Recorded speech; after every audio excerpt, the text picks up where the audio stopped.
you guys have been watching Warcraft Legacies, you might have noticed that finally we got an episode that was a banger and it actually revealed some new information. Turns out Deathwing was using Titan artifacts. Turns out he has been communicating with the old gods for much longer than we had previously believed, and turns out that his story is really going to be changing by quite a bit. Was he really the first Shadow Priest on Azeroth utilizing Void for good, and did he figure out the threat behind the Titan occupation? Some people call it retcons, some call it expanding what is already known, but how is Deathwing going to be any different, and how does this affect the lore?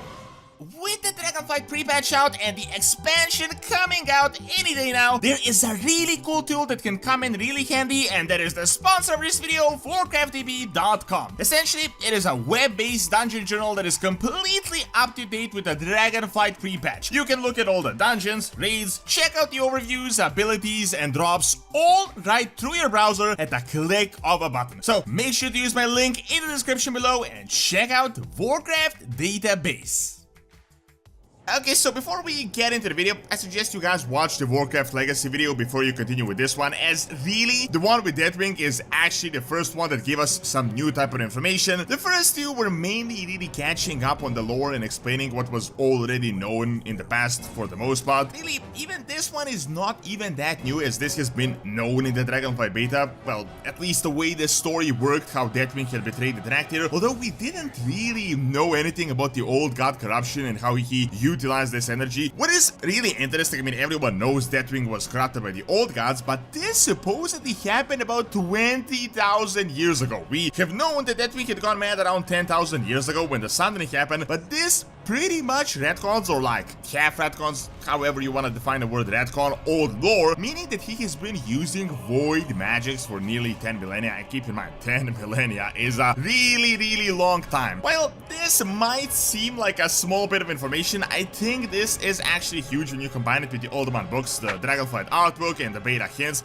Seriously, maybe Deathwing had figured out what was going on the entire time, that the void is not as evil as the Titans had previously told them, and he was one of Azeroth's first Shadow Priests that might have been manipulating the Void for a while, successfully, similar to the Warlocks or the Shadow Priests or the Void Elves or Aurelia, that then eventually they got the better of him and he got mad, and it looks like they're just going to expand his story. I think there might even be some parallels here to Aurelia and the Naru if you remember the storyline from Legion. So, to give context to this before we continue with the new information, the recent Dragonflight artbook talks about how Azeroth might not even be a world source, or at least hints at it, how it is all about elemental magics. Originally, the elementals were native, and it turns out the proto-dragons were one of the original native beings that also utilized elemental magic. Then, the Void Lords sent the old gods, they established the Black Empire, and they took over Azeroth. Then, the Titans came in, got rid of them, they imprisoned the old gods, albeit not that successfully imprisoned them, since Yogg-Saron kinda came out, corrupted the waters, created Galakrond, and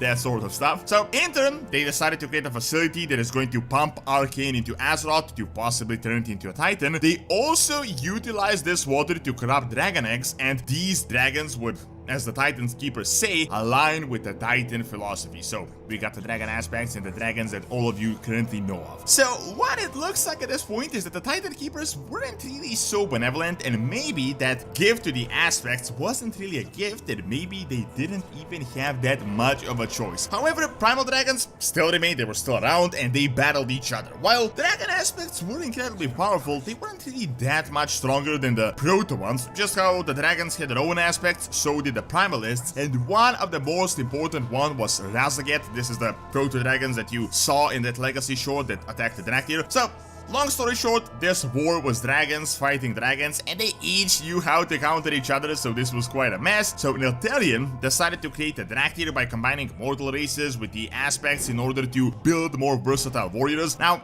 what is incredibly interesting is that Neltharion had control over them with the help of that Titan artifact. Now, why he had that Titan artifact is really a mystery at this point. Was he given this to create a Dractyr, meaning that the Dractyr were a Titan Keeper idea, or did he steal it? We just really don't know at this point. However, what happens after is super interesting. Raszageth destroys the Dractyr army and the artifact, and now, in order to defeat the Primalists, Neltharion all of a sudden unleashes this crazy void old god power and just completely obliterates them. This is a completely unexpected turn of events that could have some incredibly interesting implications. The short later shows us how it was Neltharion that locked him away, but honestly, if you have followed the Dragonflight beta previously, this is already old news. We knew the other aspects were worried, in particular Malygos, that he couldn't control this experiment, so they sort of forced his hand, which is why they were frozen in time. However, what is super interesting is the fact that Neltharion has such crazy void powers 10,000 years before the supposed corruption and the transformation into Deathwing, which unleashes a whole new wave of lore our way. At the moment, this isn't exactly clear, but the way I view it is that Deathwing may have learned that the Titans haven't been telling the truth and that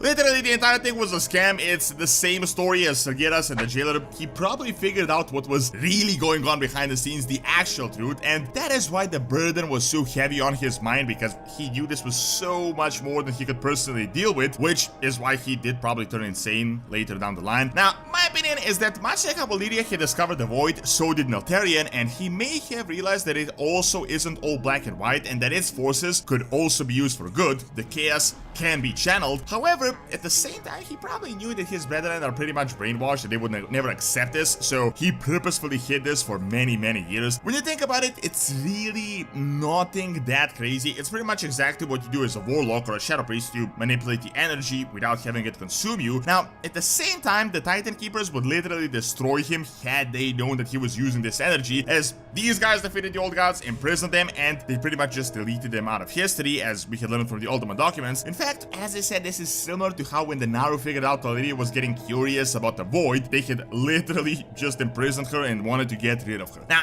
at the moment, this is the place we are left with just a huge hint that a big voice storyline will be happening at Dragonflight, and just like with the Titans, it turns out Deathwing's lore may be changing completely, just as we had speculated with Sundering as well. We don't know how he went from using this energy selectively to fight the Primalists to just going full on insane, bringing the Hour of Twilight, shattering half the world, but I'm guessing we're going to learn any day now. It is almost certainly related to the evil that is coming that Nosdormu is hinting at in the shorts. It is almost certainly also related to why the Jailer wanted to unite the universe and this big bad what is to come, and also why Sundering wanted to destroy the universe and why he had launched his massive burning crusade. It is likely that Deathwing eventually learned the real truth, or maybe attempted to utilize this energy once again, but much more than he could handle, and his mind was broken and he had succumbed to the Void. But at the moment, there is just this gap that could be filled with anything. Maybe he was corrupted, or maybe there was something entirely different that triggered his insanity. Of course, right now we can only speculate how this is going to turn out, but I gotta admit, the story does seem to be quite interesting, and there could be some really cool new lore coming our way.